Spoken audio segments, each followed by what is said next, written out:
सिखोना जोहोलाव माहारियारि पार्क उल्टापानि हाग्रा बिफान 2 नं एसएसबी बेटेलियन आरो इभारग्रीन चेरिटेबल ट्रास्ट एनजिअनि जथायै सं दाननायाव सासे मोफौ सिखारिखौ हमनो हायो मैया बेलासिनि 5 रिंगासो समाव। हमजानाय दुथाङा कक्राझार जिल्ला सरलपारानि थागिबि भुपाल मगरनि फिसाज्ला अमृत मगर होनना सिनायथिनाय जादों। जाथायनि सायाव खौरां बिजोङाव इभारग्रीन चेरिटेबल ट्रास्ट एनजिअनि मासिगिरि राजीव नार्जारिया ओरैबायदि फोरमायो दि दुथांफोरा सिखोना जोहोलाव आरो रायमना माहारियारि पार्कआव जाय दुथांफोरा सैमा लानानै हाग्रानि जिब जुनारफोरखौ सिखार खालामो बिसोरखौ आयेन बायदियै गोख्रों साजा होनांगौ आरो रायमना माहारियारि पार्कनि रुगुङाव थानाय 13 नं मोसौनि खुथिखौ बोखारनो आरो बेवहाय थानाय सैमाफोरखौ बोखारनो थाखाय बिटिसिनि हाग्रा बिफाननि मावफुं सोद्रोमा जेम्स बसुमतारीनिसिम दाबि दैखाङो।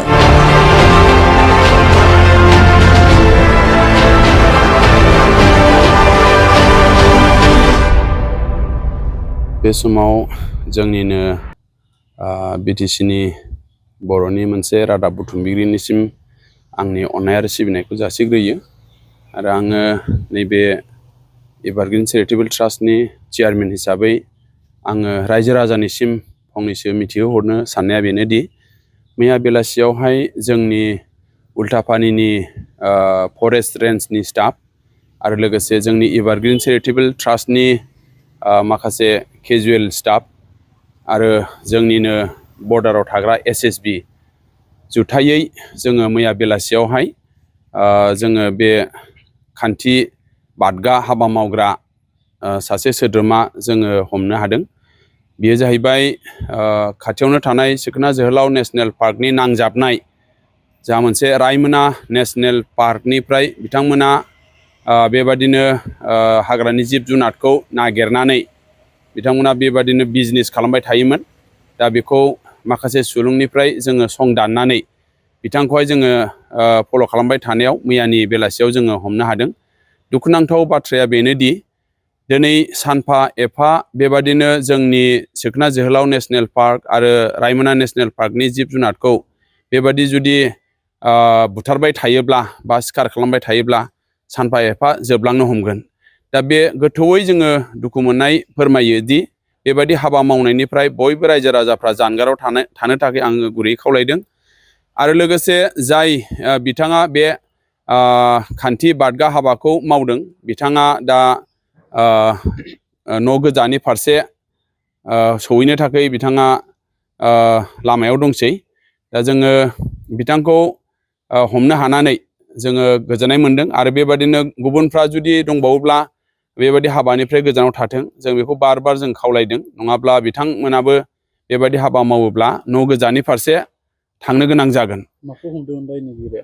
दा दायनिगिरिया जोंनि सिखोना जोहोलाव नेशनेल पार्कनि बाउन्डारिनि खाथियाव मोनसे रायमना नेशनेल पार्कनिफ्राय बिथाङा मोफौ मानै आरो खुसुं मासे आरो बेजों लोगोसे बिथांहा सैमाबो दङ। दा जोंनि मिथिनायावहाय नैबे रायमना नेशनेल पार्कनि 13 नम्बर जिथु खुथि मोसौनि खुथि दा बे खुथियावहाय बेबादिनो सैमा गोबां दं। दा बे सैमाफोरखौनो लानानै रायमना नेशनेल पार्कनि मोफौफोरखौ जिब जुनारफोरखौ सिखार खालामबाय थायो। जों बेखौ सुलुङाव मोननो हादों। दा जोङो खावलायनो गोसो जादों जोंनि बिटिसि गभर्नमेन्टनि हाग्रा बिफाननि मानगोनां इएम जेम्स सारनिसिम जोङो गुरैयै खावलायनो गोसो जादों। गोख्रैनो नैबे रायमना नेशनेल पार्कनि रुगुङाव दोननाय जिहेथु मोसौनि खुथि बे मोसौनि खुथिखौ बोखारनाया मोजां। मानो होनना बुङोब्ला बे खुथियावनो बिथांमोना सेल्टार लायो। बे खुथियावनो थाखोमानानै बिथांमोना बे रायमना नेशनेल पार्कनि गिदिर गिदिर साल दंफांफोरखौहाय हाखावनानै बिथांमोना बेयाव थानानै जोंनि बेंगिरिफोरनि सायाव नोजोरखौ बोयो। दा बेनिखायनो जों खावलायनो गोसो जादों जोंनि बिटिसिनि हाग्रा बिफाननि इएमनिसिम गोख्रैनो नैबे 13 नम्बरनि रायमना नेशनेल पार्कनि सिङाव थानाय 13 नम्बरनि मोसौनि खुथिखौ बोखारनांगौ। मानो होनबा खनसे नङा खननै नङा खनथाम नङा जोङो बार बार बे जायगायावहाय जोङो मालाबा जोङो दंफां हमनो हादों, मालाबा जोङो जिब जुनार बुथारनानै लाबोनायखौ जोङो हमनो हादों। मैयानि दिनावबो बे एखे सेम। बेनिखायनो नैबे खुथिनि सायाव जोंहा अजद दं। बेखौ गोख्रैनो बोखारनांगौ आरो बेयाव थानाय सैमाफोरखौहाय गोख्रैनो जोंनि हाग्रा बिफाननि इएमआ जाहाथे बिथोन होयो बे सैमाफोरखौ बोखारनायनि जों बेखौ गुरै खावलायदों। बिथांमोना सानै दङमोन दा सासेया देरसिन मोफौखौनो लानानै खारदों ओमफ्राय सासेखौ जोङो हमनो हादों बिथांनि मुङानो जाहैबाय अमृत मगर बिथाङा सरलपारानि थागिबि होननानै जोङो मिथिदों दा बिनिखायनो जोङो गुरै खावलायनो गोसो जादों बेबादि जिब जुनारखौ हमनानै बा बेबादि बुथारनायनिफ्राय गोजानाव थाथों नङाब्ला उननि समफ्राव जोंबो बेबस्थाखौ जोङो फरेस्ट डिपार्टमेन्टनिफ्राय लानाय जागोन बेखौ जों बुंनाय जाबाय।